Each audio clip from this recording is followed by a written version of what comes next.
Now we're going to use a Fretboard Toolbox Original Guitar Edition to try and understand 7 chords a little bit better. So I'm going to go to the key of G major here and try to explain 7 chords. So sometimes you see something that'll say play a G7 or a G dominant 7 or a G major 7 or an A minor 7, and I'm going to try to show you how those work here. So if I want to play a G7 chord, a G7 will sound like this.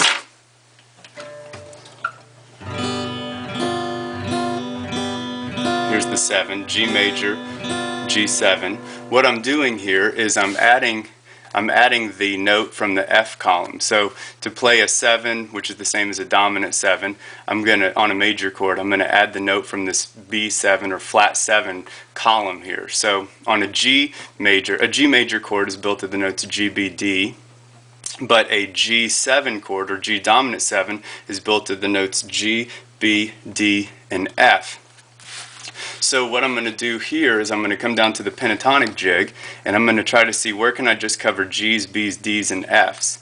So I can play my normal G chord here, G major, and instead of this G, I want an F. And if F doesn't show up on this pentatonic jig because F isn't in the key of G major, which is playing a note outside of a key kind of gives a chord an interesting sound and a little bit of tension in there. So to find where the F is, I can always come up to my fretboard layout here, and on the first string I can see that an F is found on the first fret of the first string. So if I come down here and I play my normal G chord, and notice that I'm not playing a G chord with my second finger on the G note up here on the 6th string. I'm going to switch it, and that's a real important way to learn to play a G major chord, because it allows you to add on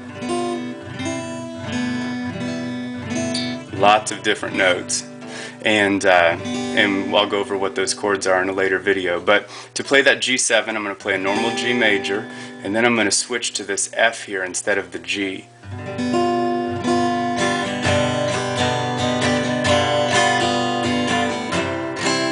And then I just switch to a C major there.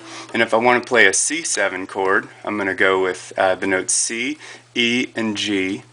And then I'm going to add a B flat note on there. So if I come down to my pentatonic jig, again B flat is not in that key, but I'm going to play my normal C major, which is C, E, G, C, E, but instead I'm going to add this B flat note. Again, you can come up here and find where's the B flat, 3rd string, 3rd fret, and then I'm going to add that note into my C major chord to give me a C7. So here's that B flat note.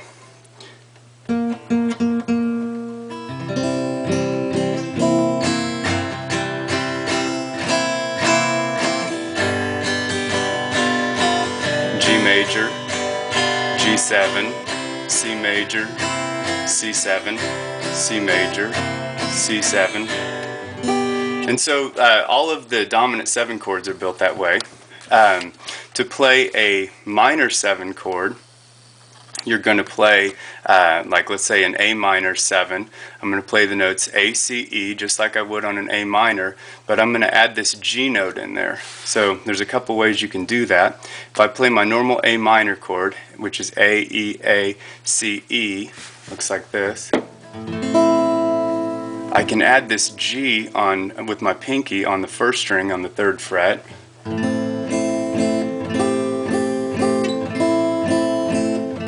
And then I'm playing the notes A, C, E, and G. Or I can also take off the finger that is on the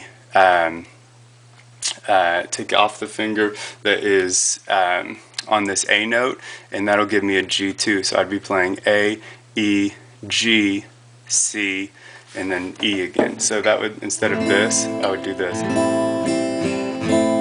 So here's a couple different A minor 7s.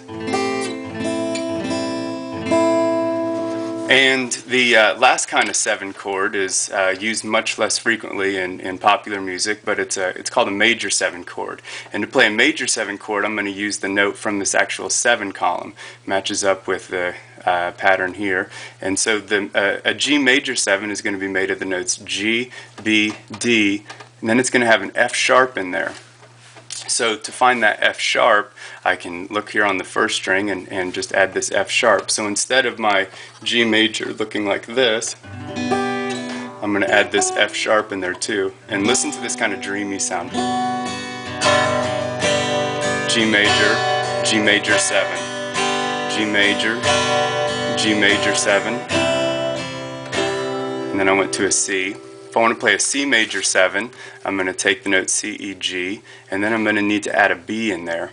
And so what I'm actually going to do here is I'm going to play my normal C major, C, E, G, C, E, and if I just take this finger off the C, now I've got a B note, so I'm playing C, E, G, and B, and that'll also have a dreamy sound, because that's just how major 7s sound. So on this C down here,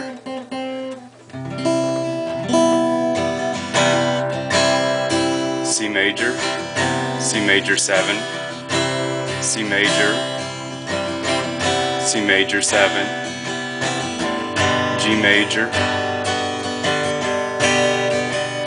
G major 7.